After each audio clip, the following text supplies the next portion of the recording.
Hi, Luis. You hear me? Yes, hi. Hi. Okay.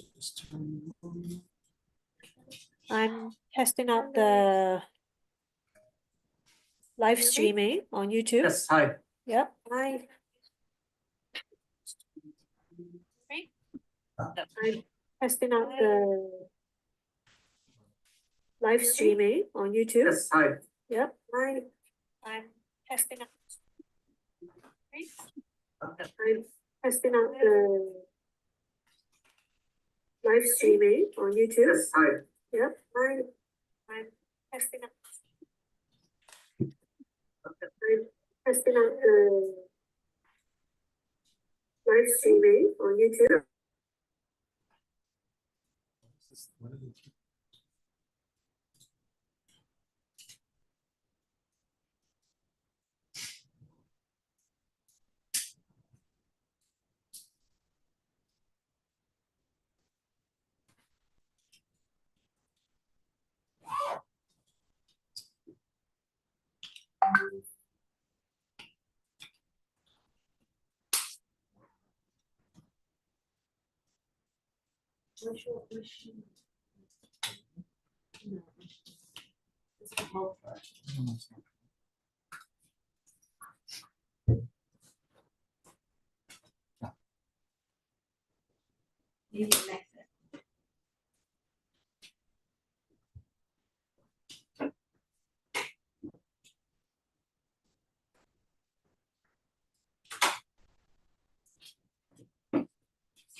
Okay.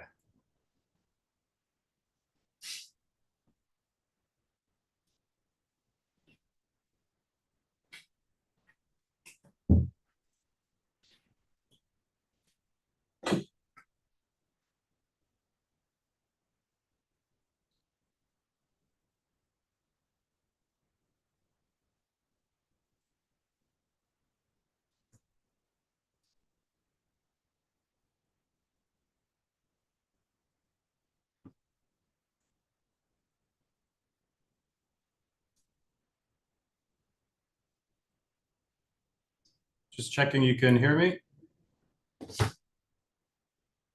Yes, I can hear you, but it doesn't seem that my camera is working. Checking you can hear me. Yes, I can hear you, but it doesn't seem that my camera is working. Checking you can hear me. Yes, I can hear you, but it doesn't seem that just checking a few more buttons here. Checking you can hear me. Yes, I can hear you, but it doesn't seem that just checking a few more buttons here.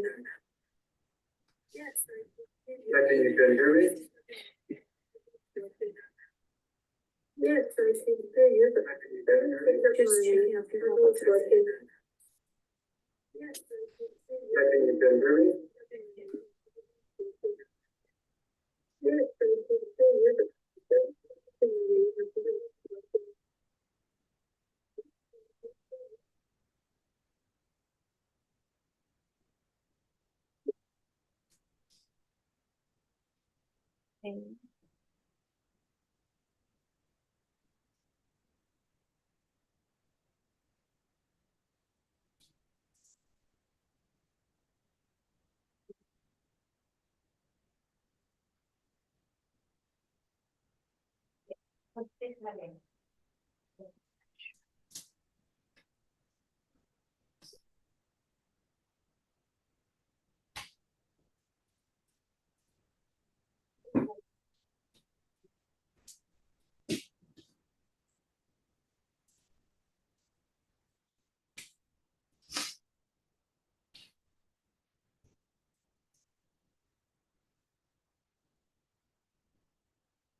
Okay, 5 more minutes, we can start.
Shall we wait 5 more minutes and then we can start?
Everyone,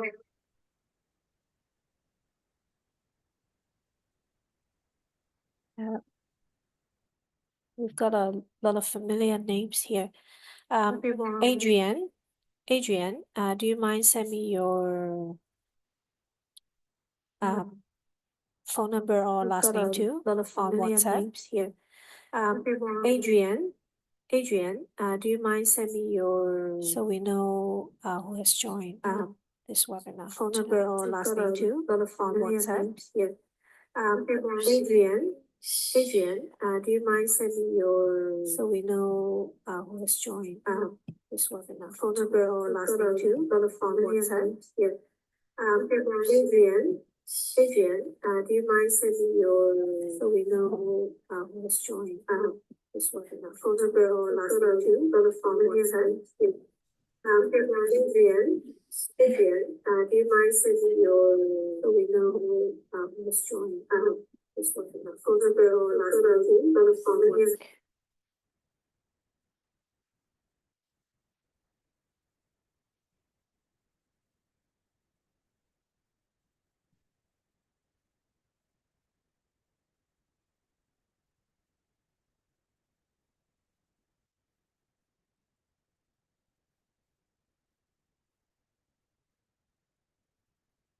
Okay.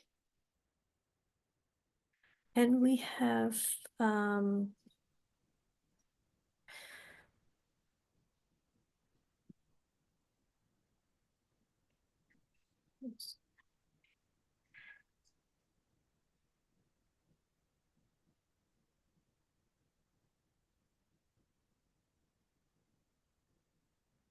this.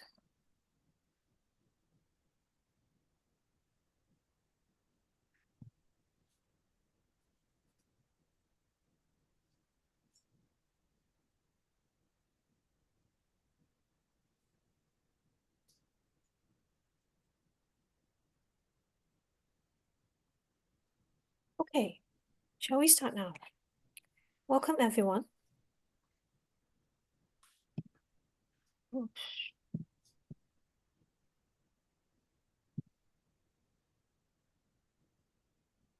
So we have Louis today as our special speaker. Thank you. And welcome Louis and all the parents too. So today we are going to talk about common injuries and prevention in junior tennis. And we will also cover a few lines on injuries in adults, and we'll talk a little bit more on that too. Okay. So, and I would also like to give thanks to Louis again for his support and his time, and sharing his expertise. And remember to sign up the form that I sent out in the group, and to receive 10% discount off the packages from Louis Gym. Okay, and the parents here, I've already got your phone numbers, and I'll send up all the vouchers later. Okay, Louis, hi. Hi. Can you give a little bit background of yourself, please? We see that there are a lot of fine prints on your CV here. Can you elaborate a bit more? Sure. So hi everyone, I'm Louis Doctrove. And a little background info on myself. I was born and raised in Hong Kong, went through the tennis system here from age, it was about 7 all the way up until 18. And I was formerly ranked number 4 in Hong Kong as an under 18 junior. I then played several junior ITF tournaments around Asia, and then went on to play college tennis. After that, I moved into personal training, and I've now been in the fitness industry for over 15 years, with my background in both strength and conditioning and more general personal training. And over the years, I've worked with hundreds of athletes, and not only on what they do in the gym, but also on their nutrition and eating habits, whether their goal is to build muscle or drop weight and body fat. So pretty much the whole package. Throughout my tennis career, I did have several small injuries throughout. And right before I went to college, I ended up suffering a wrist injury that never really healed 100%, and eventually forced me to stop playing tennis after I graduated. And obviously, knowing what I know now, looking back, there were so many things I could have been doing to prevent these small little injuries and bulletproof my body. Yeah, so basically the average tennis player gets injured 2 to 3 times every 2 years. And this may not seem relevant, but when you add this up over a lifetime career in tennis, these numbers become significant. So today, as Janet mentioned, we're going to go over some of the common tennis injuries that can occur, the reason behind why they happen, and what players can do to prevent them from happening in the future. Okay. Okay, so I'm going to share my screen now. We're thinking about, remember Aditya talked about a junior or professional or competitive tennis player will play around like 30 tournaments. I mean to compete in like almost 2/3 of the time we're out for tournaments. And imagine that if you are injured, basically you have to rest and do a lot of rehabs, right? So we've also learned that you are the head trainer of Maximus Studio too. Can you also introduce your place to us? Yeah, so we recently moved locations early in the year into our new space around, I think it was March, April of this year. And yeah, right in the middle of Sheung 1. And we've got all the equipment we need to kind of train our athletes there. We focus on, me specifically, tennis specific training for my clients, but then we also have a trainer that does football specific, and we also have golf specific. So we're trying to basically develop ourselves as a strength and conditioning gym for athletes. We also focus on kind of your more traditional PT work with, adult clients that are either, as I said, looking to lose weight or gain muscle. So either or. Okay, so your gym is one of those that provide only one-on-one training too. Is there a pre-lesson consultation? Yes. So any new clients that come in, we do a consultation session. And so that usually involves sitting down for 20 to 30 minutes where we can kind of find out as much information on you, what you're looking to improve on, maybe things you tried in the past that worked and didn't work. And then we take you through kind of like a short trial workout to show you how we operate and what the first month of training would look like, just to give you a good idea of things. Right. So besides sports specific training, you also do, say if I want to come in and tell you, hey, I want to lose weight, and you will write a full program, including Yes. nutrition, dietary, and all the exercises that is necessary for me, right?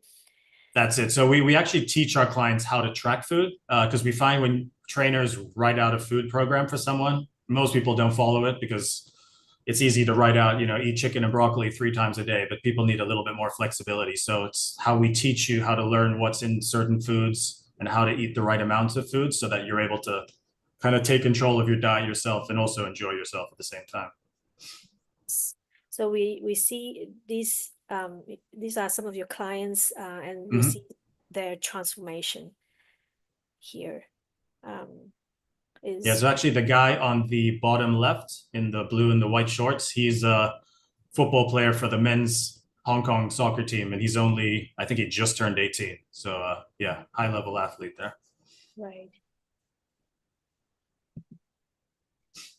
So you've already explained that the sport specific training include football, tennis, and you're talking about like this is one of your slogans, take your game to the next level. How much difference is it with fitness training and without fitness training? How much difference? Good question. Yeah. So a lot of the times you'll find, especially with the junior players, is they'll spend a lot of time practicing their sport, whether that's tennis or on the court or on the football pitch or on the basketball court, but very little time is spent getting stronger, which that's what being an athlete is about, is being able to move fast, perform powerful movements or strokes, and obviously to keep your body, fit and free of injury. And so what we find is there's a little bit of a disconnect. You don't really see so much emphasis being put on in the gym. And I'll go over a couple of the reasons why in my presentation, but the real kind of, I would say the real benefits start to show themselves when you combine both practice, which is training on the court, and then working in the gym. And then on top of that, adding in, a great nutrition plan where you're eating the right food, the right amounts of protein, things like that. When all 3 come together, that's when you really can elevate and take your game to the next level. Right. Yeah, so I always have a question, like if we are training in the gym, okay, for some specific movements, say footwork, or the forehand, how we squat down before we hit the ball, and how a player build up small muscle to move faster. How do they integrate their movements in the gym that they learn and integrate it into their game in real life? So a lot of a common misconception is that people think if you go to the gym as an athlete, you might develop too much muscle too quickly, and in turn that'll slow you down, or you'll lose sort of your mobility or flexibility. But again, that's just a popular myth, especially if you're an athlete training multiple times a week. Once you start strength training in the gym and starting to get stronger, you'll just notice that it translates over into your chosen sport. So you might notice that you're able to develop a bit more power on your serve because your legs are stronger, which in turn allows you to jump higher and drive through the ball a little bit more. Same with ground strokes. Moving side to side gets easier.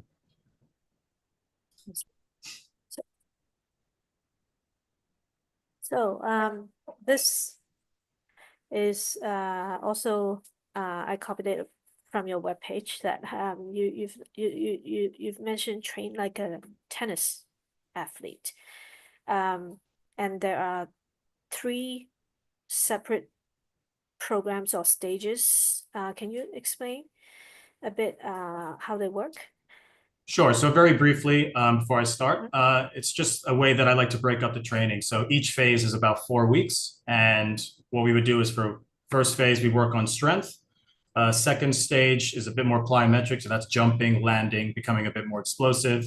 And then the dynamic workout at the end of the 12-week period is kind of a combination of everything. And then we get a good idea of what the athlete does well and what doesn't do well, and then we can put together a very specific plan to continue training in the future with them. Right. So, is our honor today to have Mr. Federer here to demonstrate some of the injury percentage here.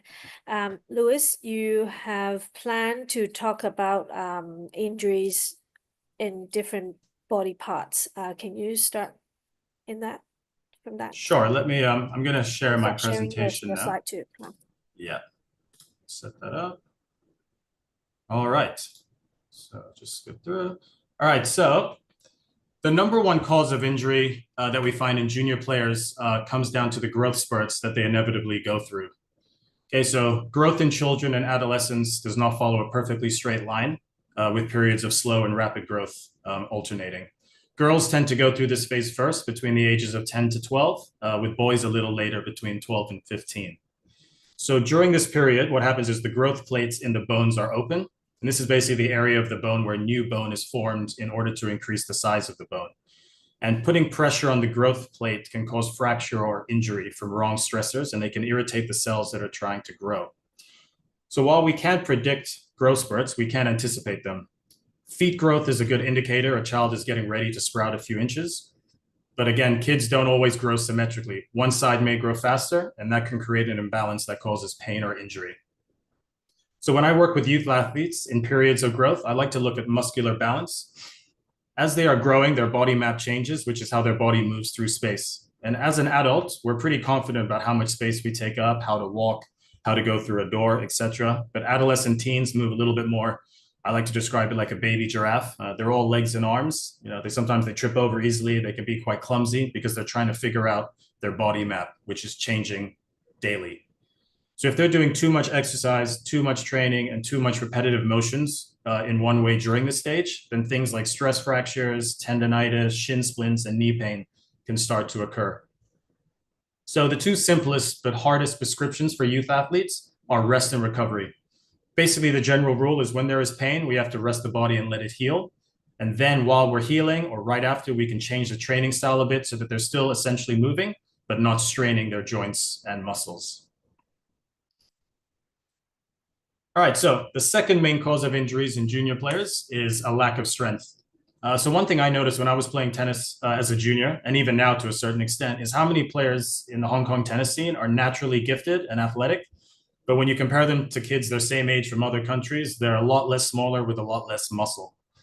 Weak muscles, particularly the quads, glutes, and calf muscles, can increase the risk of strains and sprains, and a lack of strength forces a player's joints to take on more load than they should. Now, there's a very widely held belief that weight training when performed during puberty or adolescence can stunt a kid's growth by damaging their growth plates. Because of this, it's been suggested that children should only perform body weight exercise and not use any external loading like dumbbells or barbells during this time of their life. I'm here to reassure you all today that this common belief has zero evidence to support it. There's been hundreds of studies that have looked at this exact topic, and none of them have found that weight training can affect a kid's growth or skeletal development. So usually this misconception about weight training in juniors often comes from well-meaning parents who don't realize that sport itself subjects their children's bones and joints to forces that far exceed that found in the gym, from things like jumping, landing, and sprinting. So instead of looking at weight training as something that can damage or stunt your child's growth, you want to be looking at it as something that will get them stronger, fitter, and less likely to get injured. All right, so another common cause of injuries is a lack of mobility. So muscle or joint tightness restricts movements and causes players to compensate with other areas. Not only is lack of range of motion potentially inhibiting, but the fact that many players aren't encouraged to restore range of motion after training and matches can worsen the case. So for example, the ankle joint, that's the one lowest to the ground. The ankle joint is a mobile joint, so it moves in a couple of different ways. It's very flexible. Right above it, the knee joint is stable. Right above that, the hips are mobile, and then the lower back above that is a stable joint.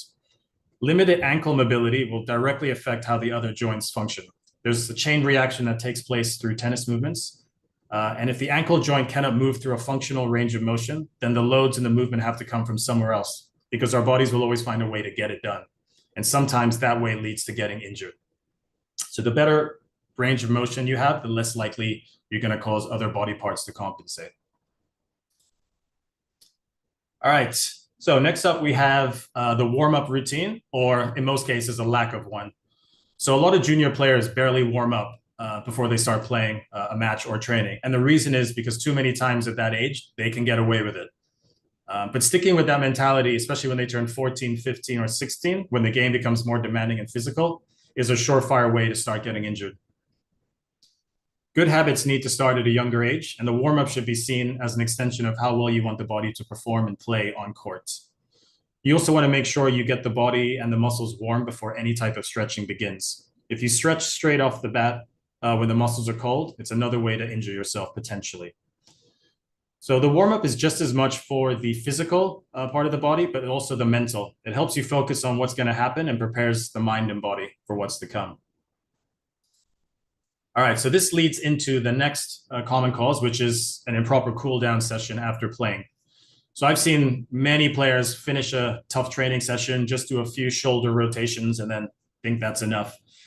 Again, I know it's difficult, as sometimes you need to rush from practice to get back home or to somewhere else on the schedule, but even 5 minutes spent on the cool down will pay off in the long run. You always want to be thinking long term. So when the match or practice session ends, the body attempts to return to its normal resting state, resulting in an instant shock as it no longer is under any constant stress. This shock causes the body to decrease adrenaline and tighten up, leading to adverse effects like joint stiffness, muscular tightness, and cramping. But what we want to do is try and avoid the body cooling down too quickly after training or a match. And I'll talk about that a little bit more later on. All right, so next up, another common issue that causes injury is overload or overuse. So our muscles and tendons adapt to stress, and that's how they become stronger. But they also need to rest and rebuild between these episodes of stress. Overuse injuries develop when a muscle, tendon, ligament, or bone is repeatedly stressed and never gets a chance to rest. So if you're a junior playing 4 to 5 times a week for several hours each time, this can really do a number on your joints and muscles. This can be particularly prevalent in younger players, possibly explained by the fact that they find it harder sometimes to communicate how they're feeling and aren't as in tune with their bodies as adults are.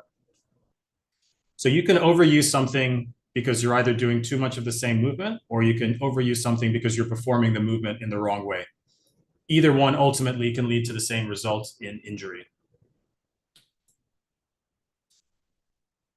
All right, so next up, inadequate recovery time. So repeated exposure to excessive training without adequate recovery can lead to a variety of injuries. The most common include stress fractures, tendonitis, and muscle tears. So these injuries are not only painful, but also significantly impact an athlete's ability to train effectively. So among the first benefits of rest is that it contributes to muscle recovery. Tennis consists of explosive movements, quick turns, and repetitive use of certain muscles, which causes fatigue to the muscle tissue and micro damages. Proper rest allows the repair and rebuilding of these muscles so as not to accumulate injuries due to overuse. Muscles remain in a constant state of stress if not afforded sufficient recovery time, increasing the chances for strains, tears, and other injuries. A prolonged lack of rest can also cause mental fatigue, which increases the chances for mistake and misjudgments due to loss of focus.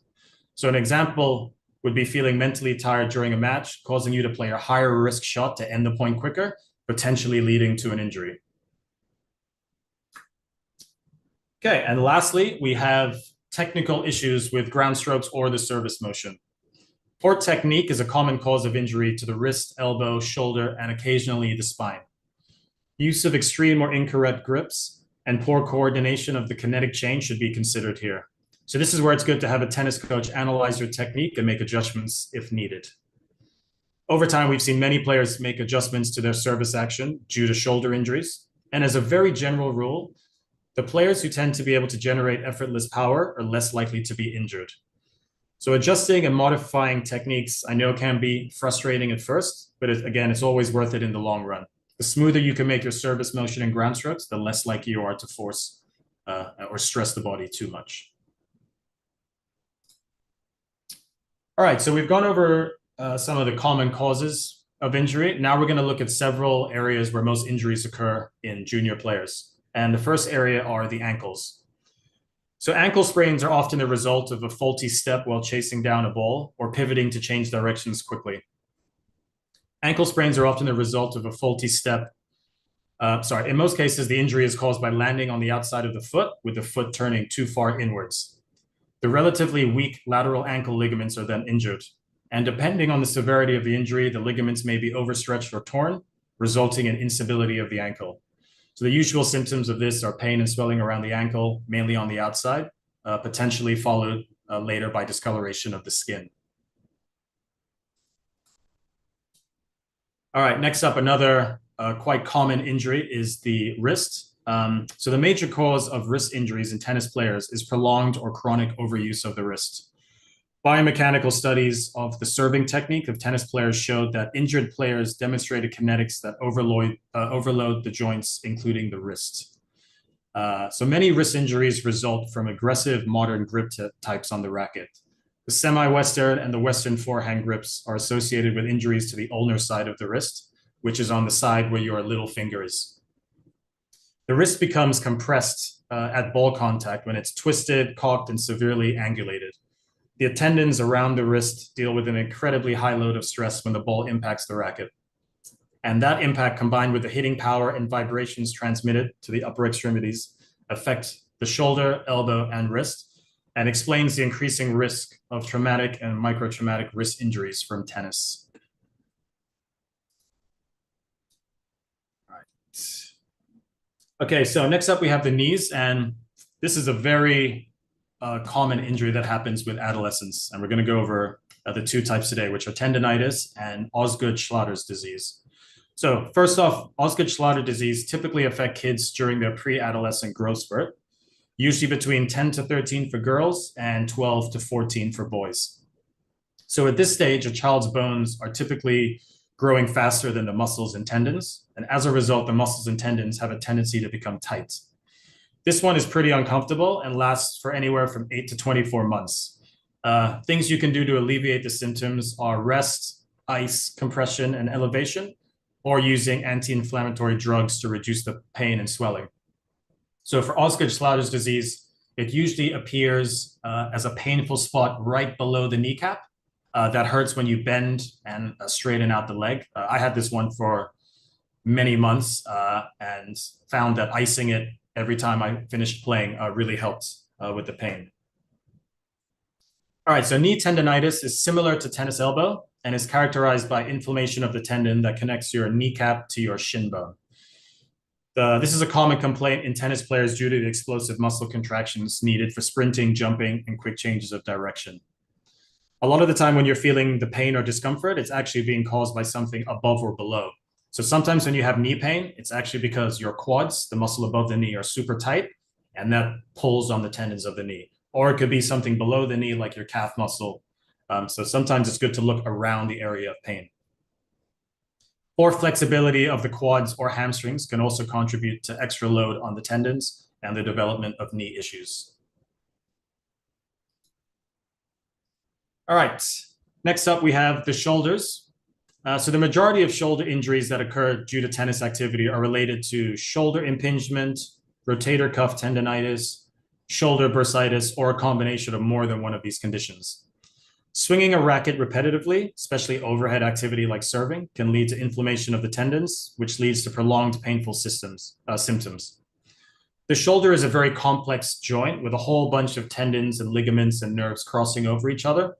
I like to use the analogy of kind of picture the back of your TV and all those cables that are behind it all kind of crisscross and mashed over each other. It's a little bit like that. So it's very easy for these nerves and ligaments to get impinged, and that leads to the shoulder pain.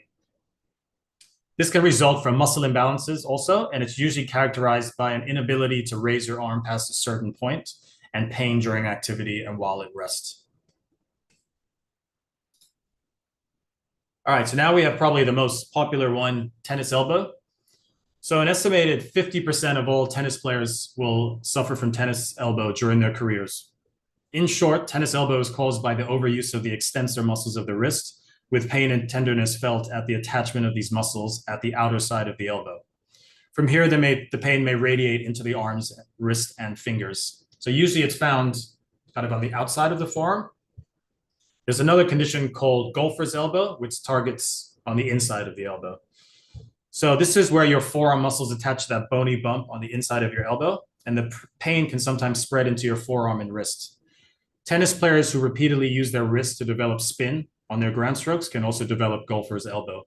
I had this one for several months as a junior, and it was caused by actually changing rackets to a heavier model, which aggravated the muscles on my forearm. And again, this one took many months of physiotherapy to finally go away and subside.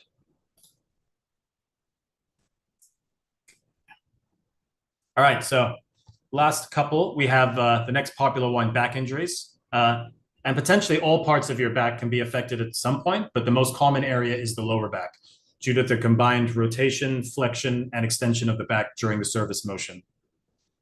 Serving the ball requires the individual to rotate the hips and upper body, flex backwards and forwards, and extend with the serving arm all the way through the legs. Overhead smashes do much of the same thing. Backhand and forehands also require twisting through the lower back, which may also contribute to the discomfort players experience.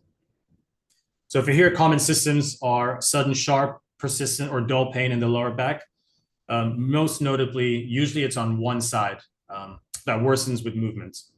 Prolonged sitting, standing, or running may also provoke pain. And then the pain can sometimes radiate down to the hips or back of the thigh. And muscle spasms in the back may also develop. All right, and finally, we have hamstring injuries. So a hamstring strain is the most common injury of the thigh. Symptoms are pain, tenderness, swelling, and warmth or redness over the hamstring muscles at the back of the thigh. And the pain obviously gets worse during, after strenuous activity. The player can also experience muscle spasms in the back over the thigh and over the area of the strain. Other factors that can increase the risk of hamstring strains in athletes include tight or shortened hamstrings or hamstring muscle weakness relative to the quadricep muscle. So if the muscle on the back of the leg is weaker compared to the front, that instability and imbalance can cause sprains and strains to happen. So in short, a lack of mobility, flexibility, and strength are usually the main suspects when it comes to hamstring injuries. All right, so we've had a look at kind of some of the common causes. Now we're going to look at what we can do as players to bulletproof the body and prevent these injuries from happening the best we can. All right, so the number one thing, strength training. This is the single most important thing you can do as a junior player, as it helps bulletproof the body and joints. The best juniors in the world already have a training program that they follow weekly, with adjustments being made depending on the time of the season and areas they might need to focus on. Weight training ensures all muscle groups are equally strong, preventing imbalances that can lead to sports injuries. When muscles are balanced, they provide better support to the joints, reducing the risk of strains and sprains. Exercises that target the rotator cuff, lower back, and knees are essential for tennis players, as these areas are especially vulnerable to injury. Tennis requires perfect balance to execute shots with precision, and strength training exercises that target your core and stabilize your muscles improve balance, reducing the risk of falls and awkward movements. Anti-rotational exercises, planks, and single leg exercises also help develop the core strength and stability needed for peak performance. All right, so just as important as what we can do to strengthen the body is what we can do to help the body recover from tough training sessions, both on and off the court. So myofascial release works like a massage. As you roll through the muscle, it pushes tension out of the muscle, kind of like flattening a piece of pizza dough using a rolling pin. It's a great way to release tension and increase blood flow to areas of the body. And this can be done either by a sports massage therapist or by using things like a tennis ball or a foam roller. All right, so next up, kind of similar to myofascial release, you have trigger point therapy, which is a soft tissue technique that works to release painful tension in muscles and fascia that you would normally experience as a knot in the muscle. There are many approaches to trigger point therapy, including soft tissue work, deep tissue massage, or even dry needling. Trigger point therapy promotes blood circulation, aiding in the removal of metabolic wastes and delivering essential nutrients to the muscles. This accelerates the healing process, reduces soreness, and gets you back on the court faster. All right, so next up we have cold therapy. And what this does is constrict your blood vessels, limiting the amount of blood flow to the affected areas, which can help reduce inflammation. Again, this is critical for tennis players as it helps manage pain and stiffness caused by long matches or intensive training. Regular use of cryotherapy can help prevent long-term injuries by maintaining a low inflammatory environment throughout the body. This is crucial for athletes who are prone to injuries such as tennis or golfer's elbow. And by reducing inflammation, cryotherapy can also accelerate the healing process, preventing micro tears, strains, and exertion from developing into more serious injuries. For tennis players, heat therapy can be particularly beneficial in improving muscle flexibility, which is crucial before training or matches. The increased blood circulation aids in loosening stiff muscles and joints, allowing players to perform at their best with reduced risk of injury. All right, dynamic stretching. So by dynamically opening and closing your body joints and encouraging the muscles, tendons, and ligaments to work through change of movements, we generally will create good kinetic movements. So think preparing to hit an open stance forehand with good rotation through the hips. The better our body's ability to move freely and get into deep positions comfortably, the more injuries we will prevent, and the better you will play due to the fact that you will have a better range of movement and more capacity to generate power. Okay, next up, we have mobility training. So there are examples everywhere nowadays of the top players with above average mobility and flexibility. So players like Djokovic, Alcaraz, and Sinner, they're all able to get to those impossible shots with high degrees of flexibility. Mobility training stretches and loosens muscles, increasing your range of motion. It's a form of exercises that focuses on improving flexibility, joint range of motion, and overall movement patterns. So unlike traditional stretching, which mainly focuses on lengthening your muscles, mobility training targets the joints and their surrounding tissues. It aims to increase the ease and efficiency of movement, allowing athletes to perform at their highest level. Mobility training also plays a crucial role in injury prevention. So tennis, as you know, involves repetitive movements such as swinging, lunging, and pivoting, which can put a strain on the body if not performed with proper form and mobility.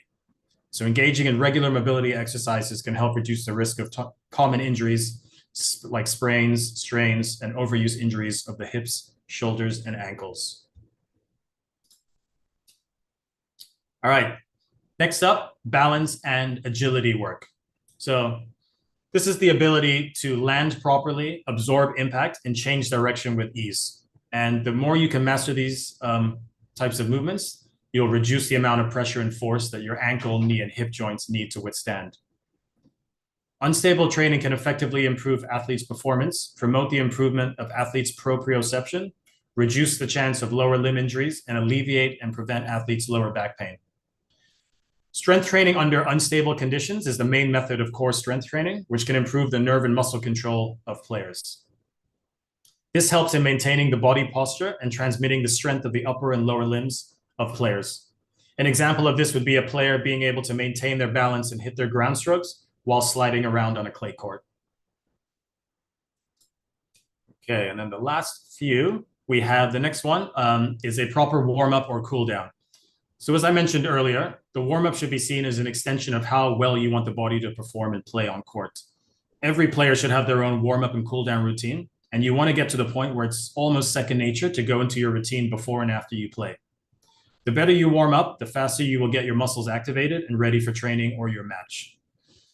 What you don't want to be doing is spending the first few games of a match still trying to get the body up to speed. The warm-up is just as much for your body as it is for your mind. So we usually advise by starting to putting together a quick 5 to 10 minute warm-up routine. And then as you get better at identifying what you need to specifically work on, you can add more movements or areas of focus to the routine. So for example, if you have tight shoulders, you might spend a little bit more time loosening or warming those up. And eventually you can tailor the routine to whatever you need as a player specifically. So this is important because it's crucial to allow your body to gradually reduce stress instead of abruptly stopping the stressor.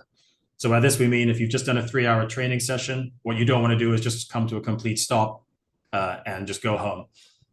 Cooling down properly helps lower the heart rate and bring the body back to homeostasis, which is its resting level, reduces muscle soreness and tightness, removes waste products from working muscles, and also helps prevent blood pooling.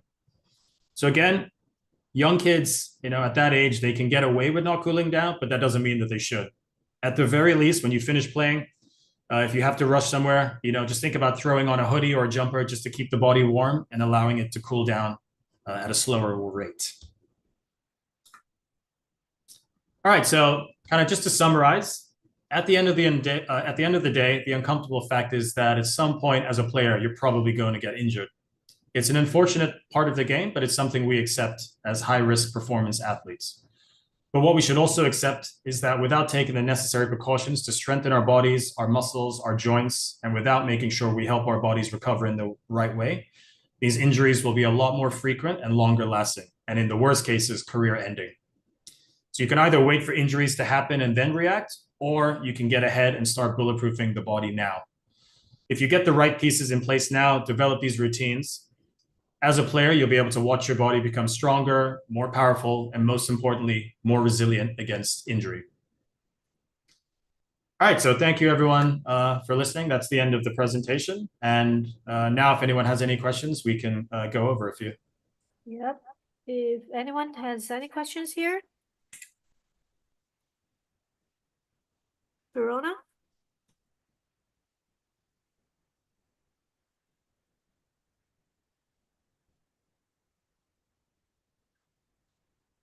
Oh.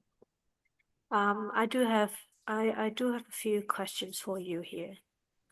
So, are there any difference training boys or girls in fitness? Because they definitely have a very different strength and ability.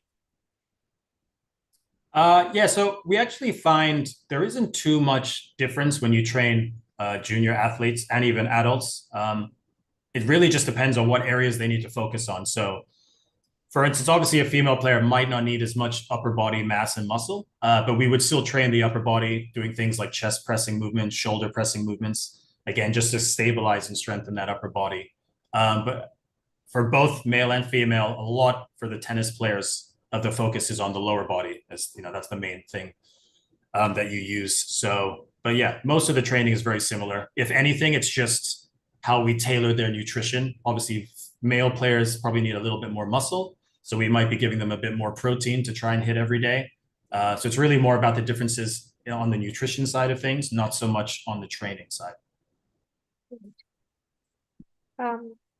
And we do have like Chinese family, we do have a myth that if a child is trained or build their muscles too early, okay, they don't grow tall. Yeah, is that it's a popular one. A fact? Yeah, I mean, the example I like to use with a lot of parents that I talk to is, I remember it as a junior, you'd go over to the US to play tournaments and you come across the kids that are 12 and 13 and they look like grown men. And the reason is because they were probably in the gym at an early age, getting stronger, eating the right foods, building muscle. So yeah, complete myth when it comes to stunting a child's growth. Right. And in what age actually you would suggest tennis players or young tennis players to start their fitness routine?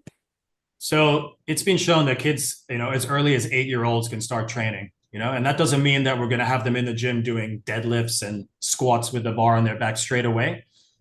With any exercise we do, there's ways to make an exercise tougher or easier. So instead of maybe starting with a squat with a bar, we would just be holding some light dumbbells, one on each shoulder, and perfecting the squat technique. But they can get into the gym at a super young age. It's important to learn the right movement patterns, like how to squat properly, how to hinge properly, how to press properly, and then you can just improve with age and make things tougher progressively. Okay. And I think one of the questions that a lot of parents has been asking is how many hours, okay, should a player train on the court and off court like fitness? So we've found over the years that with our junior or our adult clients, something as simple as 2 hours a week, so that would be 2 sessions a week in the gym, is all you would need to start really seeing some results after a few weeks. So a lot of the time people think all the magic happens in the gym, but actually it happens outside of the gym. So you do your 2 strength training sessions, but then a lot of the improvements will come from fixing up your nutrition. So muscle building comes down to eating more protein. A lot of people are nowhere near eating the amount that they need. So the more you can adapt and change your nutrition habits, start eating the right foods, eating the right amount of foods, combine that with even 1 to 2 times a week strength training, usually after about 4 weeks, you already notice that your strength is doubled. And then usually from weeks 4 to 12, that's when you'll actually start seeing the physical results appear. And you're talking about all age? Yes.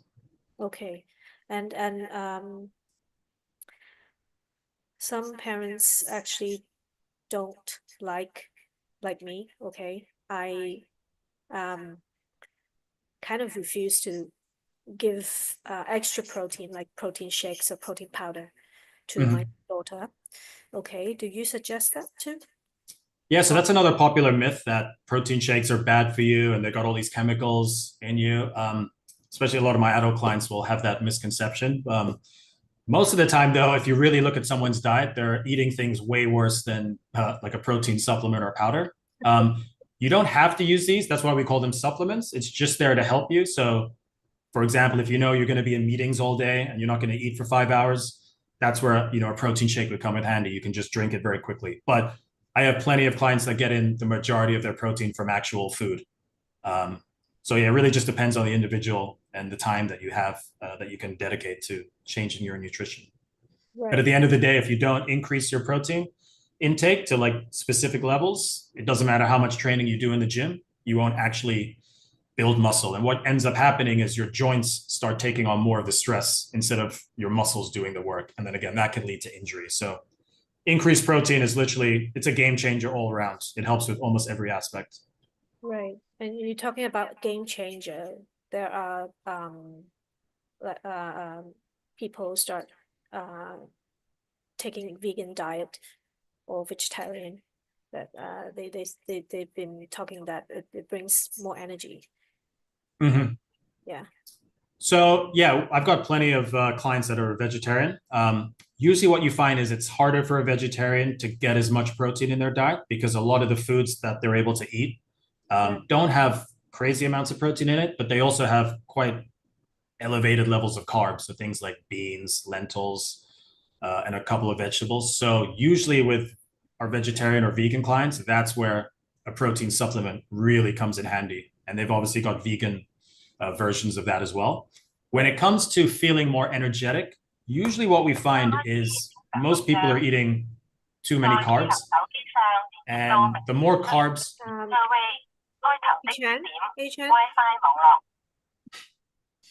Okay, yeah, continue, please. So usually what you find is when you eat too many carbs, you experience what's called like sugar spikes. So usually after you eat a big meal, let's say like a big bowl of pasta, you get that energy level, you shoot up, and then usually an hour later, you get the crash that comes with it.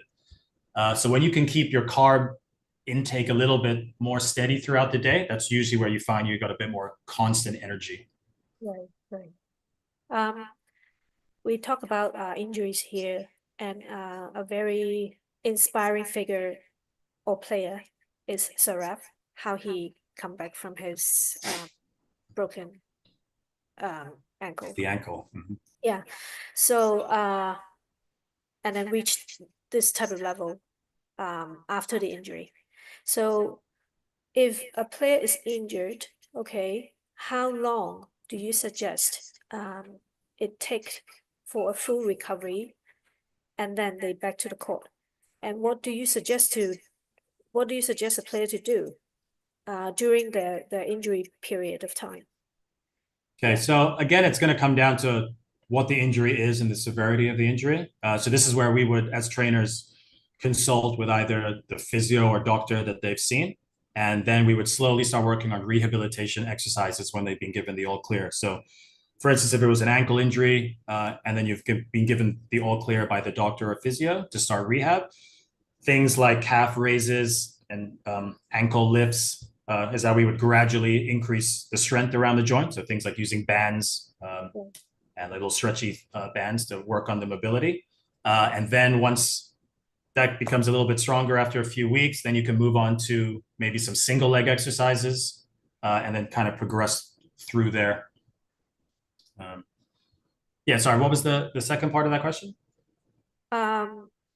What do you suggest them to do during?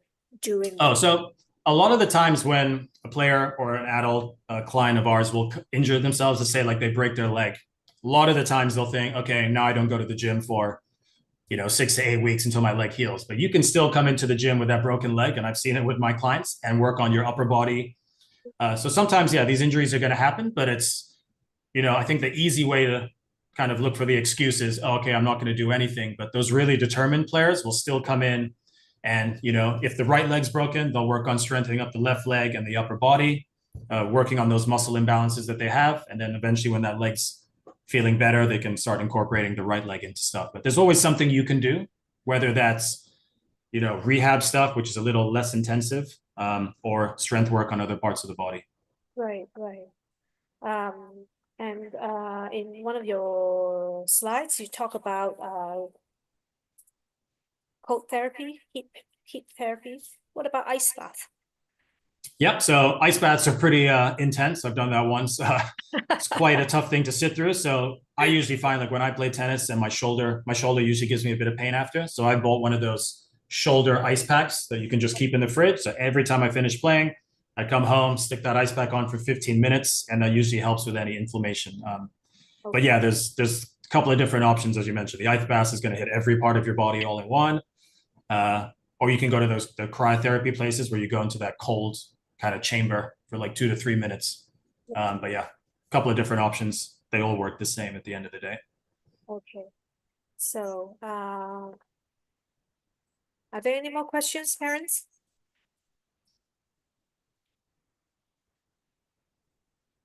Okay. If not, we give a really big thanks to Louis, and this webinar is also recorded, and we'll put it up on YouTube, and I will send out the link later, so everybody can watch it over again. And may I also have A Chan and Mrs. Lam to send me a WhatsApp message so that I know who you are, and then we can send you the 10% package voucher from Louis. Okay. And thank you very much for all of your time. Okay. Can you speak through can you let the speaker go through his PPS? I think that was at the beginning. Yeah.